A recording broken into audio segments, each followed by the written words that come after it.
এই পঞ্চায়েত প্রধান দুলাল বিশ্বাস খুনে একজনকে ইতিমধ্যে গ্রেফতার করেছে পুলিশ। ধৃতের সঙ্গে বিজেপির প্রত্যক্ষ যোগ রয়েছে বলে দাবি তৃণমূল নেতা অভিষেক বন্দ্যোপাধ্যায়ের।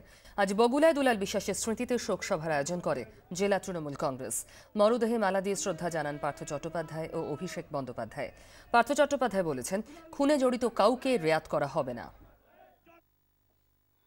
বন্দ্যোপাধ্যায়ের কর্মযজ্ঞের অন্যতম একজন সহকর্মী, তাকে পৃথিবী থেকে সরিয়ে দেওয়ার কারণটাই হচ্ছে তৃণমূল কংগ্রেসের এই শক্ত জমি, সেই শক্ত জমিকে নড়বড়ে করে দেওয়া।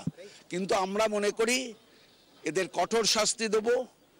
প্রশাসনকে সেই ব্যাপারে সতর্ক এবং কঠোর হতে নির্দেশ দিয়েছেন মুখ্যমন্ত্রী মমতা বন্দ্যোপাধ্যায়। কয়েকদিন আগে থেকে আমরা দেখছি বাংলার পবিত্র মাটিকে অশান্ত করার যে পরিকল্পনা দিলীপ ঘোষের নেতৃত্বে হচ্ছে, অস্ত্র নিয়ে মিছিল করা, আজকের হত্যা তারই প্রতিফলন। এবং যারা আমি শুনেছি যারা এর সাথে জড়িত এবং একজন অ্যারেস্ট হয়েছে, তাদের সাথে ভারতীয় জনতা পার্টির সক্রিয় যোগসাজশ রয়েছে। পুলিশ তদন্ত করছে, মুখ্যমন্ত্রীকে গিয়ে অনুরোধ করব। পার্থ চট্টোপাধ্যায় বলেছেন এর কঠোর শাস্তি হওয়া দরকার।